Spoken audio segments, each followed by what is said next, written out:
Unit అందరికీ 2 సంవత్సరాలు almost complete కాబోతుంది.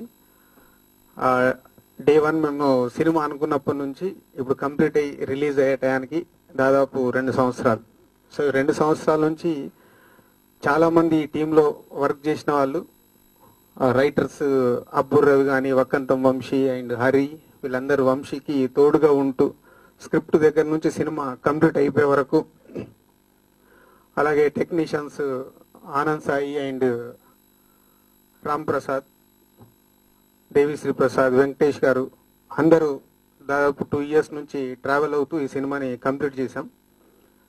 ఈ సినిమా ఫస్ట్ వంశీ నాకు కథ చెప్పినప్పుడు ఒక 45 minutes ఫస్ట్ నరేషన్, అది 2011లో ఫస్ట్ నరేషన్ ఇచ్చినప్పుడు ఈ కథ విని చాలా చాలా ఎగ్జైట్ అయ్యాను. అసలు ఏంటి థాట్, ఏంటి ఈ థాట్ రావడమే ఒక మ్యాజిక్. ఈ cinema next level film, no doubt చాలా పేషెన్స్తో చేద్దామని అందరం అలా అనుకొని, దాని తర్వాత చిరంజీవి గారు చెప్పినప్పుడు కానీ అదే ఎగ్జైట్మెంట్తో స్టార్ట్ అయ్యాం.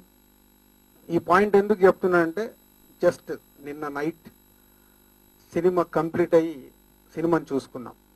నేను, వంశీ అండ్ హరి, వాసువర్మ నలుగురం నిన్న సినిమా చూసుకున్నాం. అంటే సినిమా చూస్తున్నప్పుడు ఆ ఫస్ట్ డే ఆ 45 minutesలో ఉన్న ఎగ్జైట్మెంట్ ఏదైతే ఉండనో మళ్ళీ నిన్న ఫుల్ ఫ్లెడ్జ్గా సినిమా చూసినప్పుడు ఏంటిది, ఈ సినిమా ఒక మ్యాజిక్ జరగబోతుంది. అంటే మ్యాజిక్ మీనింగ్ ఎన్నో కమర్షియల్ సినిమాలు వచ్చాయి తెలుగు ఫిలిం ఇండస్ట్రీలో, ఎన్నో బ్లాక్ బస్టర్ హిట్స్ ఉన్నాయి. కానీ ఒక కమర్షియల్ సినిమాలో ఒక కొత్త కంటెంట్ని చెప్తూ ఆ సినిమాకు ఉండాల్సిన style making, style taking, grandeur visuals and emotion, ఇలా అన్ని కుదిరిన సినిమా డెఫినెట్గా ఇది ఒక ట్రెండ్ సెట్ అయ్యే అవకాశాలు ఉన్నాయి తెలుగు ఫిలిం ఇండస్ట్రీలో. నేను చూసినప్పుడు అదే ఫీల్ కలిగింది. సో ఆ ఫస్ట్ టైం 45 minutes నరేషన్ విన్నప్పుడు కానీ, నేను ఆ సినిమా చూసినప్పుడు కానీ సేమ్ ఫీల్ అయ్యాము. సో మేబీ ఇలా ఎలా అయితే నిన్న ఫీల్ అయ్యామో మార్నింగ్ షో చూసిన ప్రేక్షకులు అలాగే ఫీల్ అవుతే డెఫినెట్గా ఈ సినిమా ఒక ట్రెండ్ సెట్ తెలుగు ఫిలిం ఇండస్ట్రీలో, నో డౌట్. అంటే ఒక సినిమా చూస్తున్నప్పుడు మా బ్యానర్ నుంచి వచ్చిన ఎన్నో సినిమాలు చూశారు. సక్సెస్ పర్సంటేజ్ ఈజ్ ఆల్మోస్ట్ ఇప్పటికి 14 సినిమాలు తీస్తే 12 సినిమాలు హిట్స్ ఉన్నాయి. సో ఇది 15th ఫిలిం. మా జడ్జిమెంట్ ఏదైతుందో, మా టీం వర్క్గా ఏదైతే చేశామో అవన్నీ ఇప్పటి వరకు అలాగే సక్సెస్ఫుల్ పొందాం. ఈ సినిమా కూడా మా జడ్జిమెంట్ ప్రకారం ఇట్స్ ఒక తెలుగు ఫిలిం ఇండస్ట్రీలో ఒక సూపర్ హిట్ ఫిలిం కాబోతుంది. ఇక రికార్డ్స్, రెవెన్యూస్ అవన్నీ మానిషోబడి ప్రేక్షకుల దగ్గరికి వెళ్ళిన తర్వాత అది ఎలా ట్రెండ్ సెట్ అవుతుంది అనేది చూడాలి.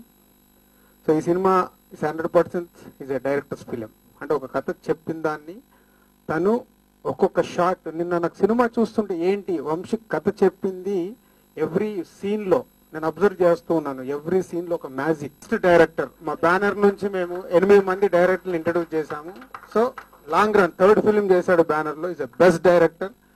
నేను అనుకున్నట్టు ఈ సినిమా రేపు ప్రేక్షకులకు రీచ్ అయితే వంశీ నెక్స్ట్ లెవెల్లో ఉంటాడు. సో నో డౌట్ 100% ఉంటాడని నమ్ముతున్నాను. సో ఇలా అన్ని కంప్లీట్ చేసుకొని యాక్చువల్ 31st రిలీజ్ చేద్దామని అన్ని కంప్లీట్ ఫిల్ చేసుకొని రెడీ అయ్యాము. పోతే ఎప్పటి నుంచో ఒక చిన్న ఆతృత కావచ్చు, ఒక చిన్న అభిమానుల్లో ఉన్న ఒక డిఫరెన్సెస్ కావచ్చు, మా వల్ల అది రావడం నాకు ఇష్టం లేదు. మా ప్రొడక్షన్ సంస్థకి ఇప్పటి వరకు అలాంటిది లేదు, అది తెచ్చుకోవడము మాకు ఇష్టం లేదు. సో దానికే 7th అనేది అత్తారింటికి దారేది మీ అందరికి తెలిసిందే. వాళ్ళు 4 months బ్యాక్ అనౌన్స్ చేసుకున్నారు ఆ డేటు. పోతే మా డిలే వల్ల, మా టెక్నికల్ ప్రాబ్లం వల్ల మూవ్ అవుతూ మేము వచ్చాం. సో ఫైనలీ మా వల్ల మా సినిమాకు అభిమానుల్లో ఎలాంటిది ఉండకూడదని జస్ట్ ఈరోజు ఆఫ్టర్నూన్ నిర్ణయం తీసుకున్నాం. మేము ఈ సినిమాని ఆగస్టు 21st రిలీజ్ చేస్తున్నాం.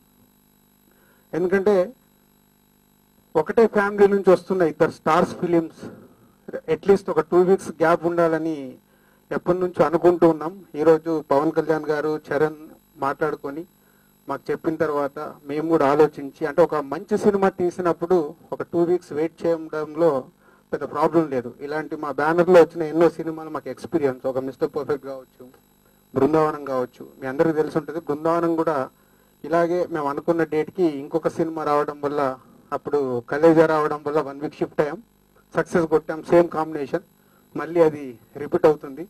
సో అభిమానులకు కూడా ఇది ఒక గుడ్ న్యూస్, మెగా అభిమానులకి. సో ఈ సినిమాలు రెండు ఈ మంత్లో రిలీజ్ అయ్యి రెండు బ్లాక్ బస్టర్ ఆల్రెడీ చెప్పాను. అది లగాన్ కావాలి, మాది గదార్ కావాలి. సో అది ఫ్యామిలీ ఎంటర్టైనర్, మాది కమర్షియల్ సినిమా కాబట్టి రెండు మెగా అభిమానులకి, తెలుగు ప్రేక్షకులకి ఆగస్టు మంత్లో పండగ కావాలని కోరుకుంటున్నాం. Thank you. మీడియా వారికి నా రిక్వెస్ట్, ఎందుకంటే మేము ఎలాంటి సినిమాలు తీసామో, ఎలా మేము ముందుకు వెళ్తున్నామో, 10 సంవత్సరాల మా గ్రోత్ ఏంటో దాంట్లో మీ అందరి పార్టిసిపేషన్ కూడా ఉంది. అంటే కొంచెం ఎంతజాదంతో కావచ్చు, ఇంకోటి కావచ్చు, కొన్ని రాంగ్, అంటే అక్కడ క్యూరియాసిటీ గురించి కావచ్చు, రాంగ్ వర్డ్స్ వాడుతున్నారు. దయచేసి మా గురించి, మేము తీసే సినిమాల మీద మీకుంటే మీరు చూస్తూనే ఉన్నారు, ఆ గౌరవం వల్ల కావచ్చు, ఇంకేదైనా కావచ్చు, అలాంటివి వాడకండి ప్లీజ్. ఎందుకంటే ఒక సినిమా వర్త్ ఏంటనేది మార్నింగ్ షో ప్రేక్షకుల దగ్గరికి వెళ్ళాకే అర్థమవుతుంది. సో ఏ సినిమా వర్త్ అయినా అది మార్నింగ్ షో పడ్డ తర్వాత తెలుస్తుంది. సో తెలియక ముందు అన్ని ఊహాగానాలు ఏదైనా కావచ్చు. సో అండ్ కళ్యాణ్ గారికి భయపడి చాలా ఎక్సైటెడ్ గా ఉన్నా నేను కూడా. ఇప్పుడు నేను రాత్రి బెంగళూరు నుంచి రావడం, ఆ డిటిఎస్ థియేటర్కి వెళ్ళి ఒక రీల్ జస్ట్ శాంపుల్కి చూపించాడు వంశీ. తీస్తున్నప్పుడు తెలియలేదు, చేస్తున్నప్పుడు తెలియలేదు, ఏదో సంథింగ్ చేస్తున్నాడు అని తెలిసింది. కానీ ఏంటో ఆ స్క్రీన్, ఆ chemistry was so different. Every shot had a meaning. Every షాట్లోనూ వంశీయే కనిపించాడు. So he's done a great job. నాకు ఇప్పుడు ఒకసారి రామ్ గోపాల్ వర్మ గారు చెప్పారు, మీకు చాలా పవర్ఫుల్ ఐస్ అండి, మీ ఐస్ని యూజ్ చేసుకోవాలి అని. ఆ ఐస్ని మరి ఎప్పుడు పట్టాడో కానీ వంశీ నా ఐస్ని ఈ సినిమాలో ఎక్స్ట్రాడినరీగా క్యాచ్ చేశాడు. దానికి రామ్ ప్రసాద్ అదే చెప్పాను, ఎక్కడి నుంచో వచ్చేవాడు కెమెరాతో, ఫైనల్గా చూస్తే మామూలుగా లేదు. So it's a great feeling. నా లైఫ్లో నేను బాలనటుడిగా స్టార్ట్ అయిన తర్వాత ఇప్పటికీ మెగా ఫ్యాన్స్ మర్చిపోలేని సినిమా ఛాలెంజ్. మళ్ళీ తప్పకుండా మళ్ళీ ఇప్పుడే August 21 అనగానే అన్నయ్య బర్త్డేకి వస్తుంది ముందు రోజు. సో ఈ సినిమాలో కూడా నా వేషం తప్పకుండా మెగా ఫ్యాన్స్ మర్చిపోలేరు, అంత powerful character. So Dil Raju గారికి, శిరీష్కి, లక్ష్మణ్కి. So 3 third film, 21 3 Dil Raju, Sirish, Laxman 3 కనిపించే 3 సింహాలు 3. సో రైటర్లు 3 అనుకుంటా. ఇలా అన్ని 3 and 3 Trimurthulu, 3 very lucky number. So తను చెప్పినట్టు మెగా ఫ్యాన్స్ కి పండగే. అటు బాబాయ్ ఇటు అబ్బాయి ఇద్దరు సూపర్ హిట్స్ కొట్టాలని, తెలుగు సినిమా చిరకాలం ఇలాగే కలకలగా ఉండాలని మనస్ఫూర్తిగా కోరుకుంటూ థ్యాంక్ యూ. అన్ని అయిపోయిన తర్వాత కూడా 21st వెళ్ళడం అనేది నిజంగా it is a very good decision. అంటే ఏదో ఒక ఈగో క్లాషెస్ ఇవన్నీ ఇప్పుడు అసలు అవసరం, అట్లాంటివి అసలు అవసరం లేదు. డెఫినెట్ గా సినిమా పరంగానే మనం వెళ్ళాలి అని ఆయన తీసుకున్న డెసిషన్ మాత్రం ఇట్స్ హ్యాట్స్ ఆఫ్. అని ఆయన చెప్పినట్టు దయచేసి మెగా ఫ్యాన్స్ అందరికీ నేను చెప్పేది ఒకటే, రేపు సినిమా వెనక్కి వెళ్ళిందని చెప్పేసి వాళ్ళు భయపడ్డారు, వీళ్ళు ఇక్కడ ఎవరికి భయపడరు. ఇది ఆయన చెప్పినట్టు చరణ్కి కళ్యాణ్ గారి పైన ఉన్న గౌరవం, కళ్యాణ్ గారికి చరణ్ పైన ఉన్న ప్రేమ, ఈ రెండు కలిపితేనే ఈ జరిగిన డెవలప్మెంట్ ఇప్పుడు ఇది. So as it is, and industry కూడా కలకలలాడాలి, and everybody has to be happy in this whole run. And ఎవడు cinema 21st August release. And నేను చిరంజీవి గారి పెద్ద అభిమాన్ని. సో 21st వచ్చిన ఆ పెద్ద టాకే నేను 22nd చిరంజీవి గారికి ఇచ్చే గిఫ్ట్. Thank you.